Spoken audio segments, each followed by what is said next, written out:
All right, thank you so much for joining us. We are really excited to be presenting the APAIA Votes Summit and be a part of the Presidential Town Hall. This is really a tremendous opportunity. We have over 50 people, 51, 54, 60 people. Oh, it keeps changing. So many people want our civil rights. What will we do? But it's so exciting to have so many people across the United States to be here. We have a tremendous panel lined up for you to look at the civil rights issues for the Asian American, South Asian, Native Hawaiian, and Pacific Islander community and Southeast Asian communities. There are so many issues that our community is facing. We want to give a tremendous shout out to Christine Chen, who you may not be able to see, but she is there, and her leadership over the years to make sure that all Asian Americans and Pacific Islanders and Native Hawaiians and Southeast Asians and South Asians can fully exercise their right to vote. Christine Chen, thank you for your leadership and for all the tremendous work that we do. Congressmember Bobby Scott was going to be joining us to give some remarks. He will not be able to join us at this moment, but we are hoping that Congressman Scott will be able to join. When he does, we'll go right to him and give him his opportunity to share with us his knowledge and experience from the community. There are so many issues that we're dealing with, and we have a national platform when it comes to civil rights enforcement in America today and in America in the future. We're so happy and proud to have our community be a part of this because, as we all know, Asian Americans are the nation's fastest growing minority group, racial minority group. We have the largest segment of immigrants coming to the United States. And so often the needs and issues that our community faces are overlooked. What education needs could you possibly have? You all go to Harvard. What civil rights issues do you have? You're not Black.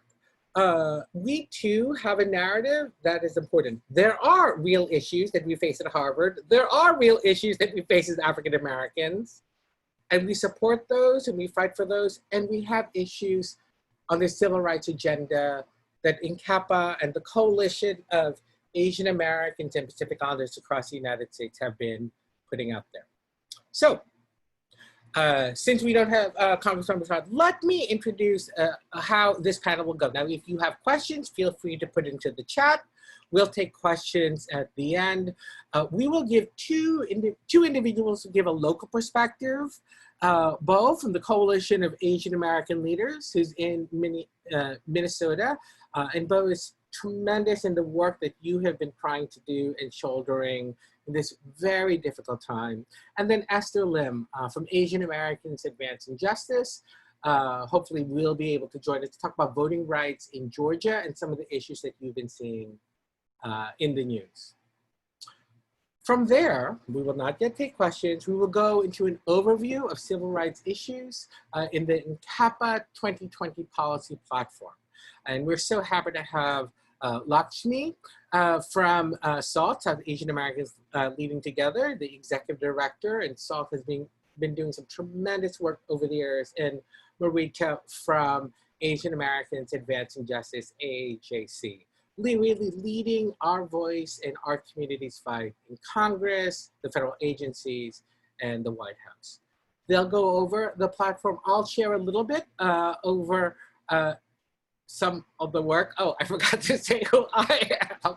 Hi, my name is Glenn Magpantay. I am the Executive Director of NHPI, the National Queer Asian Pacific Islander Alliance. Oh, I lost my job as a moderator. It's all right, y'all will be forgiving. But everybody else is more important than me. And then at the end, we'll have Q&A.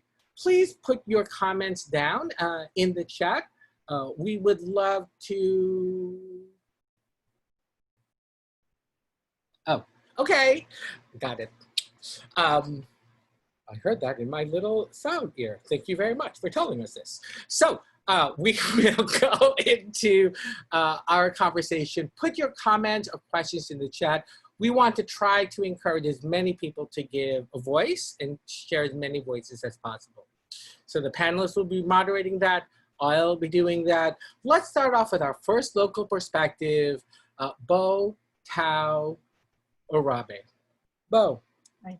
Thank you, Glenn. Hi, everybody. Thanks for joining. So I think what I will do is just provide a perspective of what's been happening here and the work that we have been doing in terms of supporting communities in this moment, but also just to give context that this didn't just drop on our laps, right? We were already doing lots of things to address what was happening in the community in the pandemic that we're all in, and before that, and then now with these layering situations that is impacting all of us globally, it's important to just acknowledge that, because I think sometimes people who are maybe not from here maybe think we are just all of a sudden responding, but we are an organization that was really born from the community's desire to be able to have a space and an organization that could bring Asian leaders from across sectors, ethnic groups, and generations together to harness our collective power to make sure that Minnesota works well for everyone. And I know that when we talk about Asian Americans and Pacific Islanders, we often don't think about the Midwest, and certainly not Minnesota. And so people tend to think of other regions where we have large populations, but Minnesota is unique in that it's a state where Asian Americans, like other parts of the country, are the fastest growing population. What's different here is that it is home to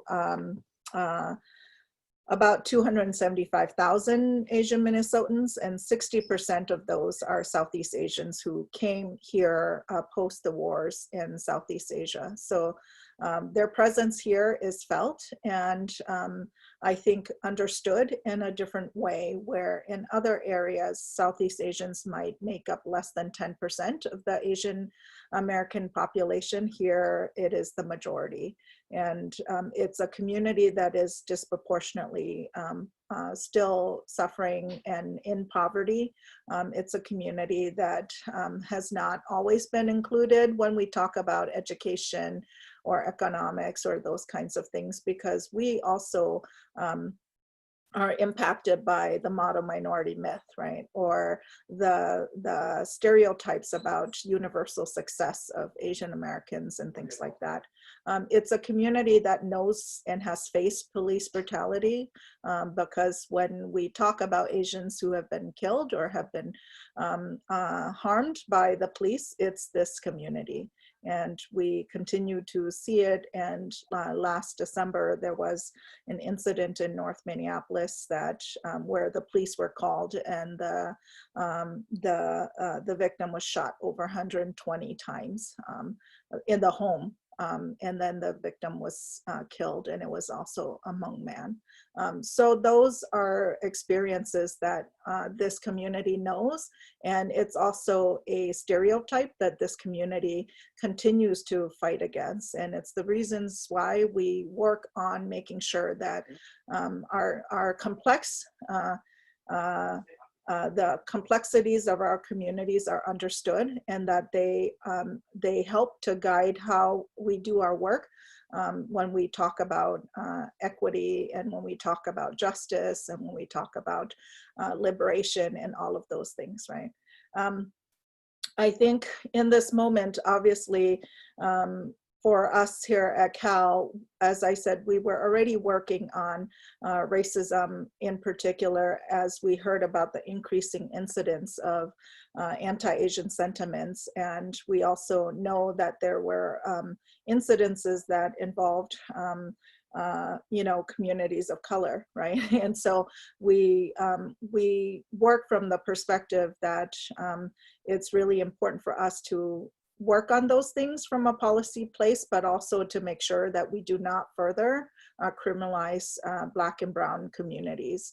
And that's been the way that we've worked. We have worked on policy that is really about everybody's well-being, even as we start on the premise that our experience is really from the Asian American lived experience. And so when the killing of George Floyd happened, we were able to really, in that moment, galvanize and get the community to understand that in this moment of pain, it's important for us to center on those who are most impacted by injustice and inequities when it comes to the criminal justice system and things like that. So we were able to pool the community to work together. I think where we are today is that we as an organization are supporting individuals who want to be a part of this movement moment to help organizers on the ground. Today, actually, we just had a campaign where all of our young people are asking the St. Paul School District, which is a district that has a large student population.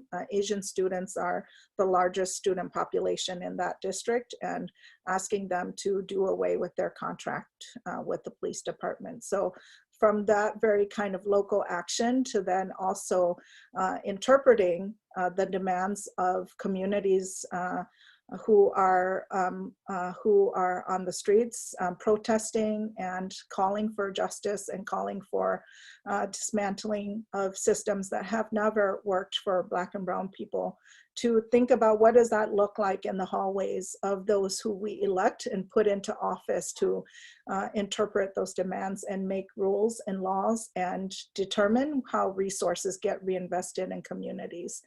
And so we've been working on different legislations at the state legislature to look at how do we in this moment reinvest in the neighborhoods that have been most disproportionately impacted by already COVID-19, but then in the civil unrest, these neighborhoods are now needing to be rebuilt completely. And how do we do that in a way that is different than we've done it before in the past, where people come in and they may use our stories and our data and even our human resource, but have left our communities with little shared prosperity, right? And those are the conditions that people in this uprising are calling for to be changed. And so how does that live in policy? And what does that look like? So I want to just say that there's a lot going on, and it is this moment where we are testing also our muscles for solidarity, and we are looking at where those things are, because when you come from communities who have suffered so much, people are used to talking about their pain, but all the relationships to be in unity and solidarity are not always there. And we are starting to also see where people, where we and where other people fall short in being able to really both envision together that shared prosperity and shared liberation, but also to say that there's a lot of work to be done. That includes confronting anti-Blackness in our community, as well as being able to tangibly support our communities in that spectrum of solidarity work. So I'm going to stop there and I'll turn it back over, because I'm sure there'll be questions that I can also chime in later on.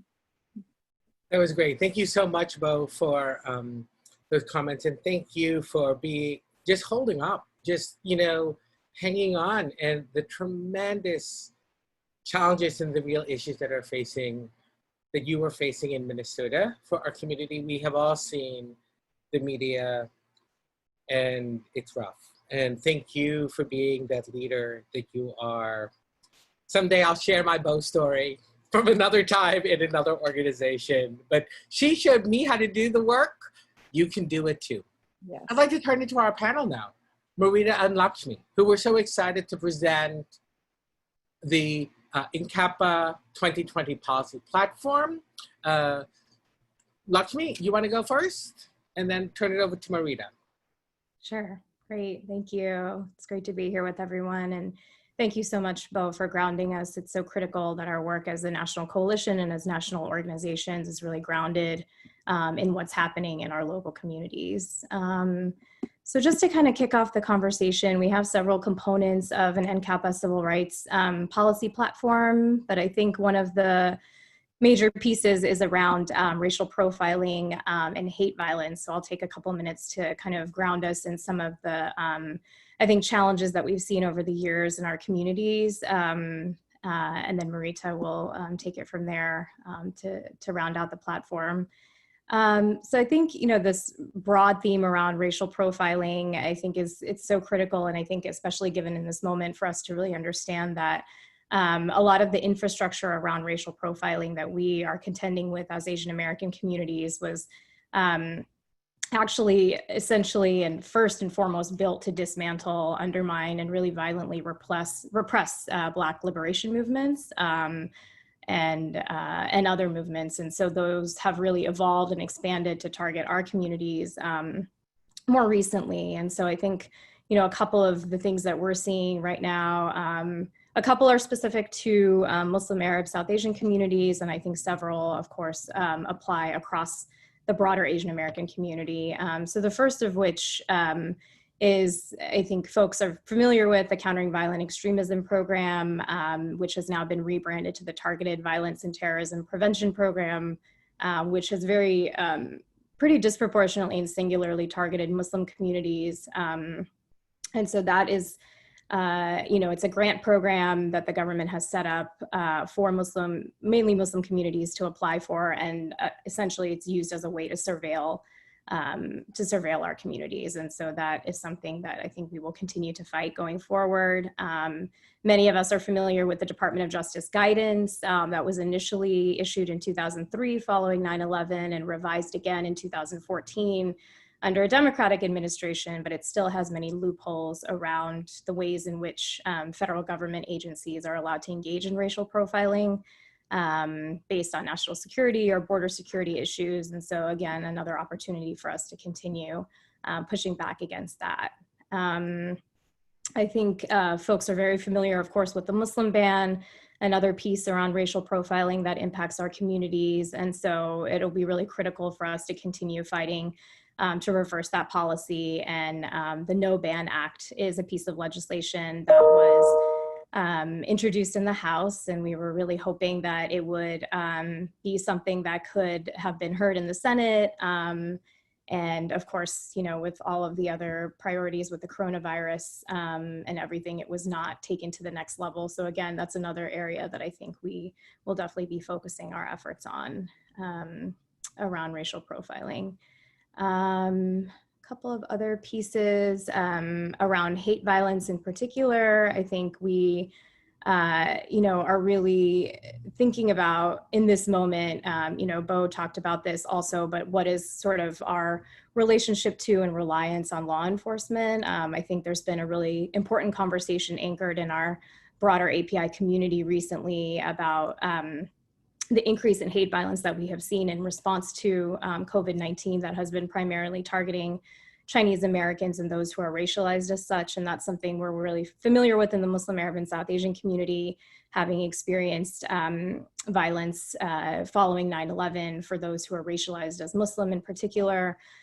So again, we're really thinking about, are we continuing to rely on a system that criminalizes Black and Brown communities, or are we able to think about ways to reduce that reliance on law enforcement? And so I think the Khalid Jabara, Heather Heyer No Hate Act, which many groups here have worked really hard on, is a hopeful first step in holding law enforcement accountable and mandating the reporting of hate crimes, but also providing restorative justice components and other pieces so that we, again, can continue to reduce our reliance on law enforcement. And there have been some positive, I think, shifts in including that legislation in the CARES Act and others, and also combining it with possibly eliminating the 1033 program, which provides military equipment to local law enforcement. So again, I think those are ways that we can continue to push and really, I think about reforms to the system as a pathway to transformation and not just, an end in and of itself. And so I think those are some of the pieces around racial profiling and hate violence that that can help sort of anchor some of these recommendations that we have here on the slides and that are highlights from the policy platform. So I'll stop there and turn it over to Marita. Thank you. Thank you so much, Lakshmi. Rita? Here I am. Actually, Lakshmi, I think you're still up. So the next subject is, if I can figure out how to change the slide. Here we go. Oh, sorry. Yes, I think I did it in the reverse order, so apologies. And I should say the End Racial and Religious Profiling Act is a piece of legislation around ending in a comprehensive way racial profiling by law enforcement that we have been pushing. And so that's another important piece of the policy platform. And then the piece at the very bottom around amending the Immigration and Nationality Act, I think that's a really important component of the No Ban Act to really limit executive authority around banning people. And I think given that we're currently in a public health crisis and that there are so many other ways in which crises can be manipulated to profile and ban entire communities, it's really critical that we continue to make sure that that accountability is put in place via legislation on executive authority, regardless of the administration. So those are a couple of additional pieces that I missed. So thanks, Marita. Sure, okay. So then continuing the conversation from the NCAPA platform, and again, this is, bear with me for a moment. There we go. So I'm charged with talking about our work on profiling of individuals in science and technology. So with China increasingly being cast as an enemy of the United States, concerns have grown about profiling of Chinese American and more broadly Asian American scientists and engineers. Innocent individuals such as Xiaoxing Shi and Sherry Chen were prosecuted by the Justice Department for allegedly sharing secret information with China. While the charges were dropped in both cases, Dr. Shi and Ms. Chen have faced irreparable harm as a result.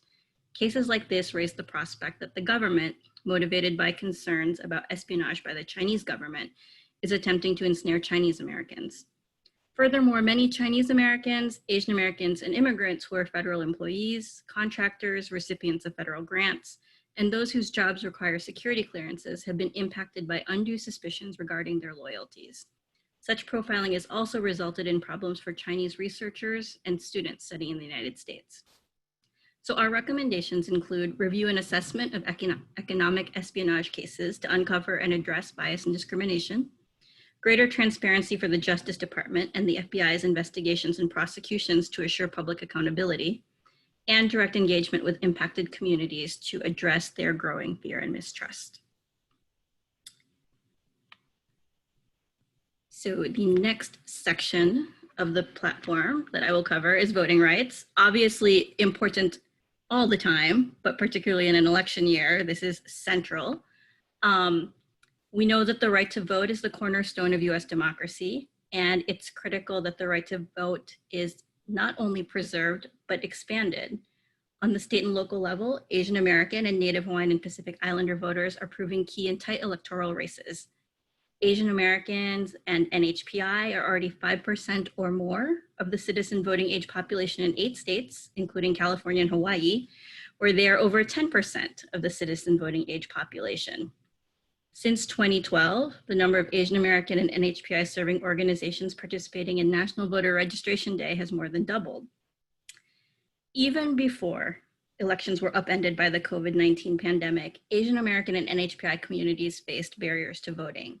And therefore, we have a series of recommendations around voting, including restoring Section 5 of the Voting Rights Act, which was undermined by the Supreme Court decision in Shelby, promoting access to language assistance for people with limited proficiency in English. So specifically, we are calling for full enforcement of Section 203 of the Voting Rights Act. So that mandates language assistance in certain jurisdictions, and Section 208 of the Voting Rights Act, which applies universally, allowing LEP voters to bring a person of their choosing with them to assist them in the voting booth. We also oppose voter suppression efforts, such as requirements for photo ID and proof of citizenship. And as we've seen on the ground in multiple states during their primary elections, it's vital that we expand the franchise, right, by restoring voting rights to individuals with criminal records and expanding online and same-day voter registration, no excuse absentee and early voting, and just making sure that our efforts to keep our communities safe are not also interfering with our rights to vote. The last topic that I have to discuss with you all is the census. Again, it's a vital year for us with the census. We're doing better, but actually the Census Bureau estimates that 16 million people were not counted in the 2010 census. Asian Americans, Native Hawaiians, and Pacific Islanders have been undercounted for decades, rendering our community invisible in the eyes of policymakers. Today, roughly 1 in 5 Asian Americans and 1 in 3 NHPI live in hard to count census tracts. And LEP and low-income Asian Americans and NHPI are at even greater risk of not being counted. And we know that the consequences for an undercount are far-reaching. Many programs that assist our communities rely on census data to determine funding levels. Lack of this data on our communities will result in reduced support for vital programs like SNAP, the Supplemental Nutrition Assistance Program, Medicaid, and more. And the 2020 census results will also inform the redrawing of district lines for congressional seats, as well as the way that districts are allocated at the state level. So it's really vital that we have an accurate count for the census. So obviously our top priority there is ensuring an accurate count. It's vital that all individuals, including non-citizens, are counted. So we were successful at keeping the citizenship question off the 2020 census, but we need to continue to fight against efforts that would have a chilling effect on the participation of hard to count populations, including immigrants. Language access is also key for the census. We need to make sure that all of our communities can participate, including those that don't speak English well. And as a baseline, we want to make sure that the languages that were included in the 2010 census are also included in 2020, including a number of NHPI languages.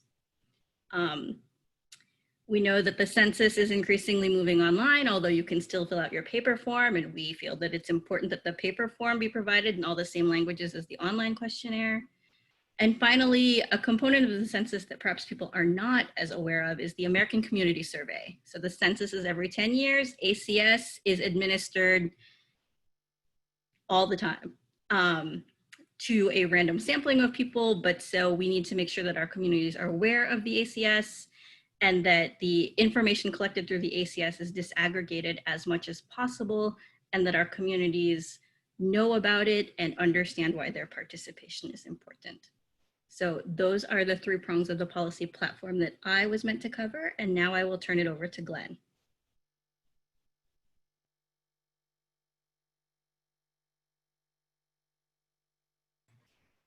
You want to, next slide, please.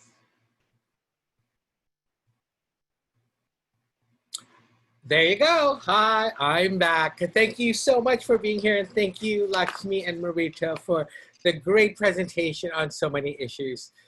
So, you know, my organization, the National Queer Asian Pacific Islander Alliance, really tries to make sure that we can bring all of our communities and all of our identities together all at the same time.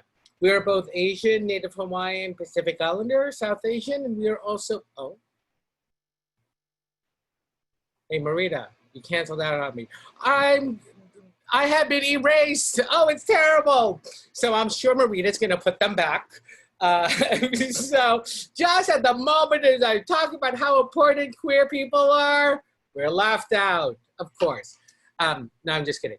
Anyway, and we also have needs that our community needs to encounter because we are lesbian, gay, bisexual, transgender, queer questioning. We had some tremendous wins at the United States Supreme Court earlier last week, not earlier this week, last week, around Title VII and the Equality Act, Title VII of the Civil Rights Act, and its prohibition against anti-LGBT discrimination. 1 in 3 Asian Americans in the United States live in a state in which they can be fired, denied housing, denied services, because of their sexual orientation and gender identity. Our policy platform holds that there should be protections on the ability to protect LGBTQ people. And we're not going to redo the platform, but given the Supreme Court's decision last week, there's still, we have some successes that are there, but there's also recalibration. we are still fighting for acceptance. We are still fighting for passage of the Equality Act, which is the comprehensive bill that will ban discrimination on the basis of sexual orientation and gender identity in public accommodation, education, lending, housing, employment. The Supreme Court decision disposes of some of that, but not all of that. If two guys walk into and want to rent in a hotel room, they cannot, and the hotel doesn't want to let them stay there, that is okay because of their gayness. For a trans person, if a restaurant doesn't want to serve a trans person because they are trans, that is allowed in 30 states in this country. And the Supreme Court decision will not matter. Healthcare is still vital. And so for LGBTQ, Asian Americans and South Asian Pacific Islanders, it's great that we can get married. It's great that we can hold a job, but we might lose our health care. We can still be beaten up by the police, especially those of us who are Black. And so these are real issues. And so there's a comprehensive agenda that we have to fight for rights, not only for Asian Americans, South Asian, Southeast Asian, Pacific Islanders, Native Hawaiians, and but also for LGBTQ communities. So we're so happy to have that. Let's put this slides away and let's bring all of our panelists back.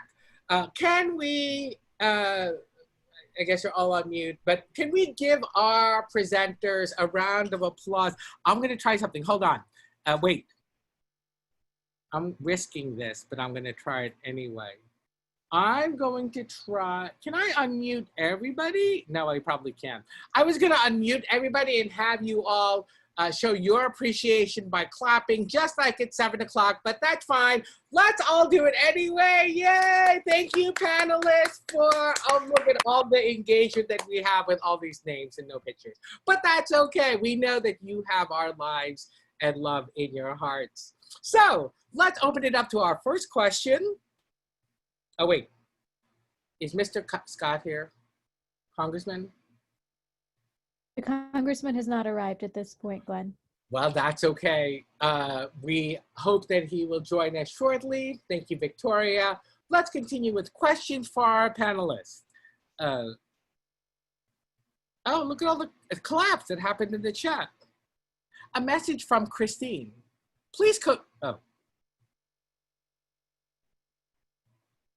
Please close out the event by reminding everyone about the 7 p.m. session, AA, NHPI, and access to healthcare.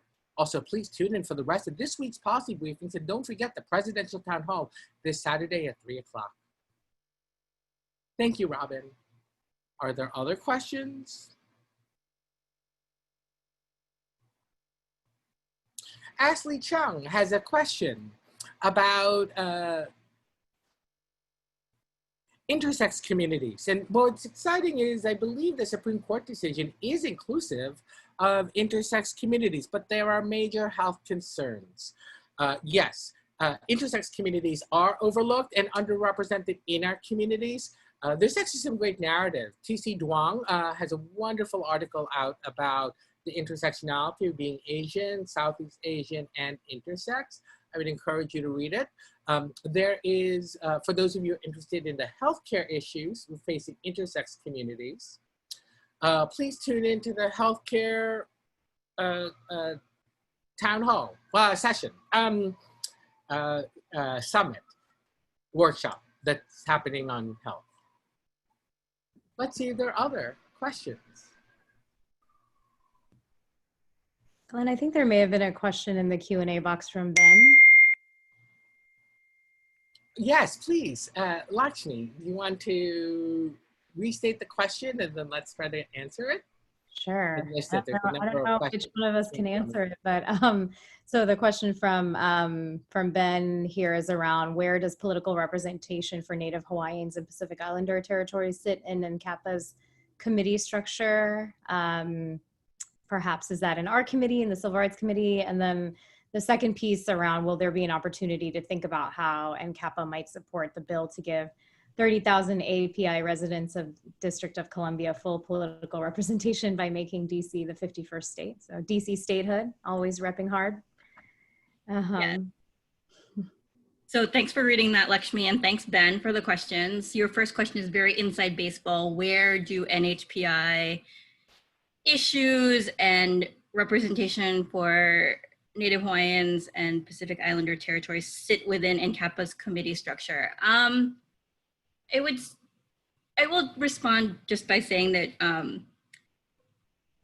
we have been working very closely with EPIC, Empowering Pacific Islander Communities, and a number of other organizations that are focused on NHPI issues and concerns, and working hard to integrate them into NCAPA's structure, sort of regardless of which committee in particular you're working with, right?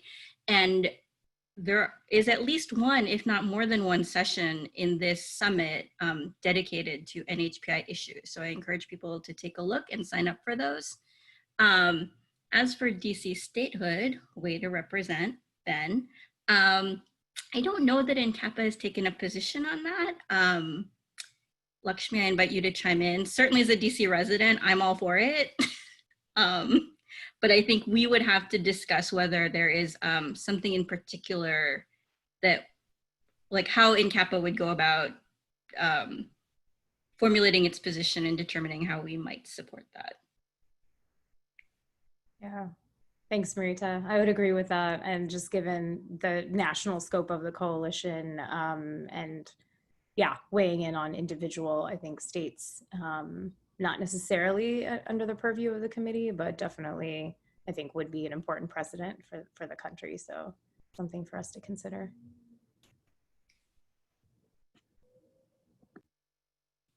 Thank you very much. We invite others to type your questions into the chat. You have the nation's leading Asian, South Asian, Southeast Asian Pacific Islander minds that are on this Zoom. What would you want to ask them? I see one more question, Glenn, in the Q&A box. Should I go ahead and read that one? How do you get these things so fast? You're amazing. Go ahead. No, I think there's two, the chat box and the Q&A box. And so I think there's folks maybe typing questions in both. So I guess the we'll one- get it together soon. Go ahead, Lakshmi, the question. So we have a question here from Carmen. Is there support on the federal level to push for equal voting rights, such as the presidential election and congressional representation in the territories, 3 out of which are majority API? Great question, thank you. I think Marita, you might. I don't know that we've formulated positions on this, but I would say, you know, with things that more heavily impact the Pacific Islander community, we would follow the lead of our leaders from that community, right? So we should connect with them to find out what their stance on this is. And certainly, you know, it would be in line with our position advocating for greater representation of underrepresented populations, right? But as of right now, I don't think we have a position on this. And so we will definitely take that up for consideration. Great, thanks so much. And so I'm monitoring the chat as well as the Q&A. I got it together. I have all my boxes open. And so we'll figure it out. No, we're doing great. There were some great questions in the Zoom chat regarding justice for protesters, justice in policing, law enforcement, and this is such important issues. You know, let's talk about the NCAPA platform, Marita, Lakshmi, particularly around police misconduct. And then I do want to actually turn it to Bo as someone who's seeing some real things on the ground. What is it that we can do as a national community to be supportive for police accountability? And I want to caution, it is not just what's happening in Minnesota, but this happens in our own communities. So, you know, lots of stuff are happening there, but police misconduct and police brutality is in our own backyard. So Lakshmi, Marita, the NCAPA platform regarding these issues first, and then Bo. Yeah, so I think on policing in particular, you know, a lot of the recommendations we had were around ending religious and racial profiling by law enforcement, mandating anti-racism training for law enforcement. And I think we realized that many of these recommendations are sort of in a bucket that many would call, you know, reforms and not necessarily transformation of entire systems, which I think we are increasingly being pushed to think about right now, and will continue to do so as a coalition and as individual organizations. And so I think having a position on the Justice and Policing Act is important. Many of the partners we work with are not supporting this particular piece of legislation, again, because it puts more funding into the hands of law enforcement, despite calling for particular types of reforms, most notably the ban on chokeholds and many other things. So I think this is, again, another area where being grounded in what's happening locally will be really critical to informing our positions, and really thinking about how do we think about reforms in terms of actually moving us towards transformation and not being an end in and of themselves. So. And I will just add that obviously the development of the NCAPA platform predated a lot of our current issues, right? Even addressing COVID-19 was something that we added in after a lot of the policy positions had already been formulated. So yes, what Lakshmi said, but I will also add that we don't have an NCAPA position on the Justice and Policing Act. And I know a number of organizations, including mine, have supported the bill because it advances some of the principles that a lot of civil rights advocates have called for. But obviously positions on the specific legislation are mixed.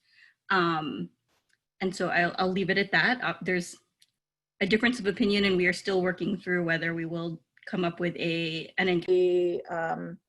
we work with a population that has been tremendously impacted by law enforcement, right? So even though the issue that is of importance to them mainly has had to do with immigration, that I think there's recognition that the immigration concerns around deportation and detention of non-citizens and things like that have always started with an interaction with the police. And so in this moment, people are really talking about what it all means and what happens when we have state and local police departments that cooperate with ICE and have not protected the community. And so we know that at the state level, it's the county and the state-funded jails that house ICE detainees, but also that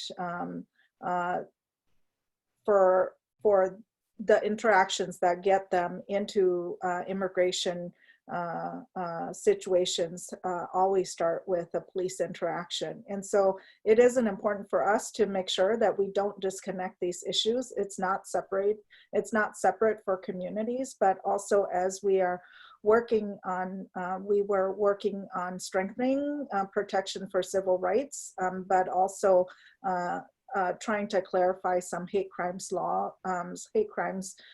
here in Minnesota. And the fact that some of the increased in anti-Asian harassment here in Minnesota are not against any laws and are protected by free speech, but there were incidents in which we needed laws to clarify those kinds of things, but also how do we make sure that there is not further criminalization of communities who have only been taught about each other through a white supremacist frame, right? That has meant to cause division in our communities. And so I would say this is really an important moment for all of us to have this discussion about what safety, and in fact, we have many communities who come from countries that do not trust military or police forces. And so there is a lot of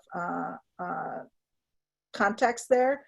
And so I think that we have really been siding with those who are calling for different measures to that when we say defund the police, we don't mean we don't want protection and safety. We just mean that there are other ways, especially when it has to do with our schools or when it has to do with communities, because so much of the hate that is actually anti-Asian are also not against any crime. And it's going to take community more restorative practices as well as community building in order to address safety, and that the police, having the existence of the police, will not protect our communities, right? So what does that mean in this moment when we have seen and know from the history of Black folks who continue to face deaths at the hand of police, right? So I do think that it's this is a moment where we're looking at all of that to also connect it instead of trying to look at each thing as a separate issue. And I know that that's complicated because everybody is coming from a different entry point, but we are also saying that this is a community that has created safety for their own people without the police. And so we do think there are ways in which the community can also be helping to think through what that looks like as we re-envision a future that can be safe for everyone. Thank you so much, Bo. And so thanks for that. So I put into the chat that if you want to take action to defund the police and reinvest in communities, NHPI has an action on 8 to abolish. And let me just say, there's so many sign-on letters. There are so many public statements, and that's all good. But our demands have to be taken to a decision maker who will actually enact the reforms that we need. That the allocation of resources to the police and the defunding of education, healthcare, education is made by mayors, city council members, Congress members. Too bad Congressman Scott isn't on the phone, but he can tell you this as well. And so great if you posted it on social media, but unless you are a member, unless you are personal friends with Mitch McConnell or Nancy Pelosi or your mayor, if you could send an email and a demand to those elected officials. It is not enough to just post and share. Great that everybody that you know knows. We need to get your voices out to the people who can make decisions that impact our communities. So that's my chastising for all of you, because too many of us just post. But there's a great question about data disaggregation. Such a riveting topic and so important for our communities. Marita, do you want to handle this question about data disaggregation? Sure. Let me pull up the question. So Q&A under open. I see it, yes. Hi, Julie Tong, thank you so much for your question. Yes, thank you. Could you speak to efforts to bridge gaps regarding East Asians with others, Southeast Asians, NHPI? For example, data disaggregation and with Asians who are not aware supportive of Black Lives Matter issues.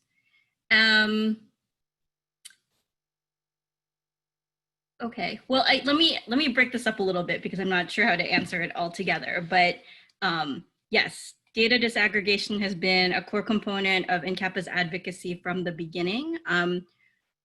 We understand the strength in a common identity as Asian Americans, but we certainly don't want that to obscure the needs of any particular community or population, right? So we are constantly pressing for better data collection and for improved disaggregation of that data so that we can get a fuller picture of all of the diversity of our communities and our distinct needs so that we can push for policies that are responsive to those needs. I feel like perhaps the term data disaggregation isn't as widely known as we would like, but I feel like the principles involved in that of making sure we really understand the needs of discrete communities is something that I would expect most people could get behind, regardless of what group they're from. And I feel like perhaps some of the opposition to data disaggregation comes from people who are concerned that data will be used for profiling, which is certainly something that we would guard against and speak out against if it ever was used as such. And to pivot a little bit, I feel like a lot of our work around racial justice is really hinged on understanding and valuing people of all racial backgrounds for the diversity that they bring to the table, right? And it's not striving for being race blind or not seeing race, right? We want to make sure that we understand, value, and lift up all of our various contributions. So it's a little bit of a disjointed answer, but that's going to be my approach, and I welcome contributions from the other speakers. Yeah, no, I think it's a tough question, but I think what we have found in our community is that when we engage East Asians and South Asians and Southeast Asians over our shared experiences, and there are different experiences. I think others have reframed this issue for us. When we share the narrative and the impact on each of our communities, we find that communities do come together and understand our shared responsibility. So we only have a few more minutes left. Lakshmi, there was a message from Michael Kier working around anti-Asian racism in faith communities, and particularly the South Asian community, but also Filipino communities, Pacific Islander community. Faith is a tremendous opportunity to do political incorporation in political engagement. You want to try to take this question? Yeah, I can try. It's regarding anti-Asian racism in particular and faithism within our and community. working with faith communities. Yeah, absolutely. I think, you know, even though at SALT we are, you know, we don't organize ourselves around particular religious communities within the South Asian community, we do realize that that is an important part of the identity of many South Asians.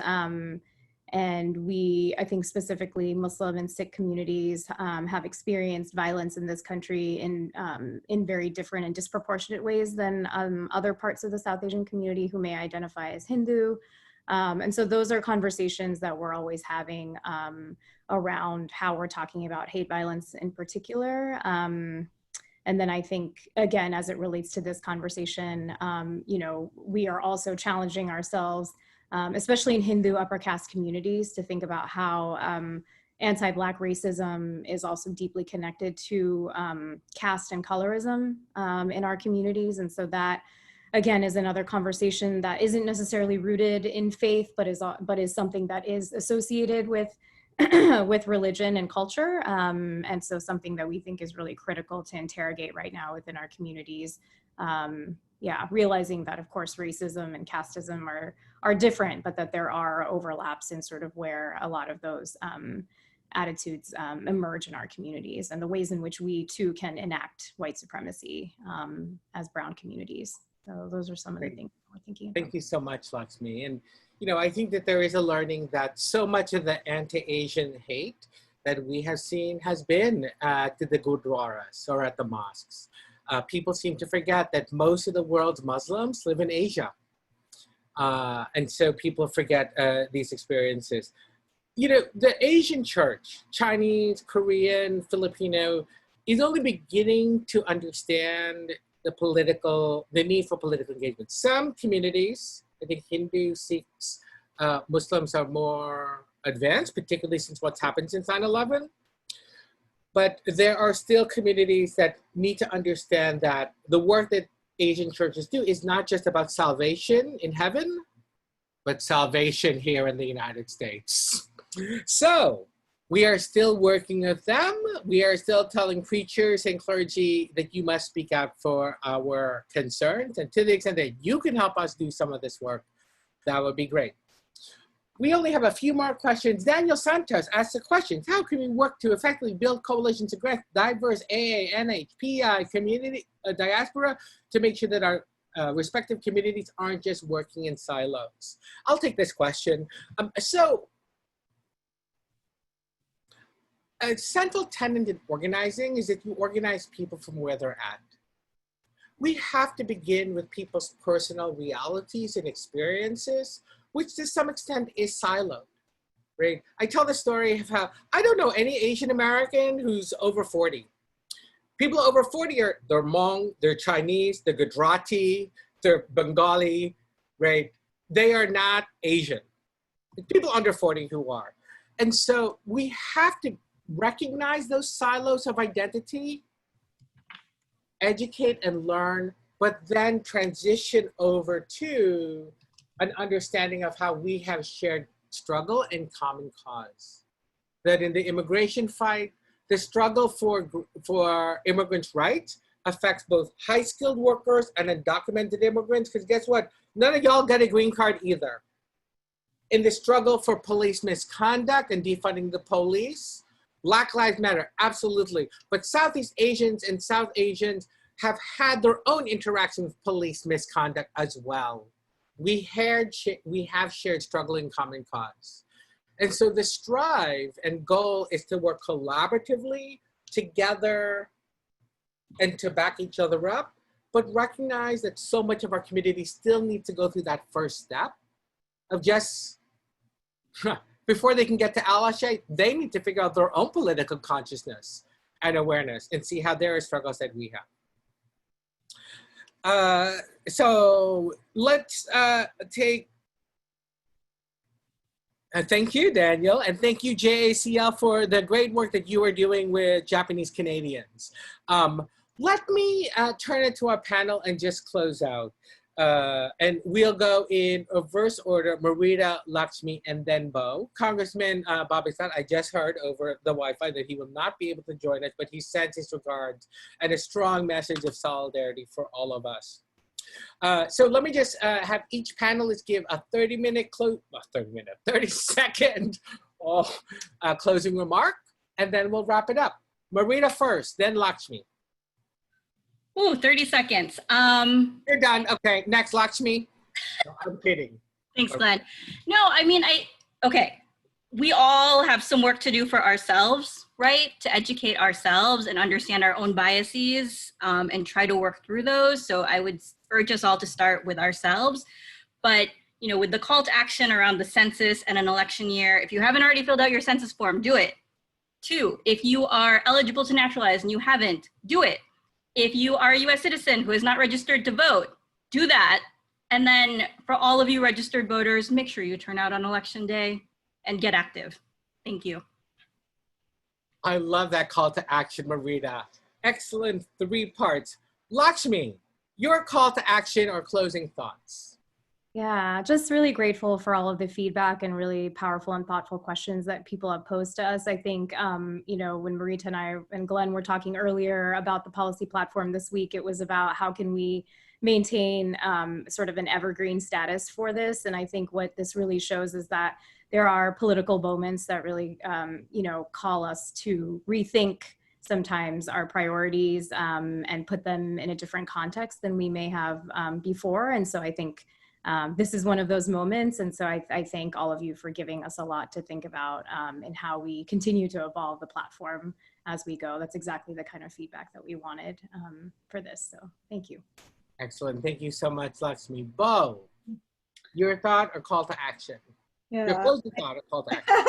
Well, I think just to piggyback on what Marita also said is that, you know, we have a system in this country where we elect people and put them into offices, and their job is to help translate all of our demands and our sufferings and our ideas, right? And so it's really important to know that even here in Minnesota, when we had a special session and we didn't get anything that we wanted around, you know, reinvestment dollars or changes to policing and things like that, that we still have responsibility to exercise our civic duties. And that just doesn't mean also voting, because I always say, if you pay taxes, you have a right to tell your elected official what to do, because that is our shared pot in creating the kind of communities that we want. And then I would just really urge people to get involved. This is election season, and we should all be asking really hard questions of the people who want our support and our vote. We don't want them to just fly in and ask us for our support, but they're not really going to carry our interests. So I just want to make sure that I think we don't let things get lost in translation, because this is a moment where there is tremendous interest and motivation for change. And so I want to see this community be a part of that, and that we participate in all ways that we can. So Great. Thank you so much. And thank you to everyone that is in this. I do want to recognize Young Jung and Greg Orton for their leadership and support at INCAPA. They are doing so much work behind the scenes. Thank you, Young and Greg, for your work. Thank you, Christine Chen and API Vote. Thank you, Victoria, for your support. We had over 109 people on this. Who knew civil rights would be that hot? Don't go to hell. Keep it with us. But remember, it's great that we have policy platforms, and it's great that we vote, but that is only the first step. We have to raise our voices. We have to let them know. So with that, we have so much more to do. Thank you so much. My closing thought is, bye.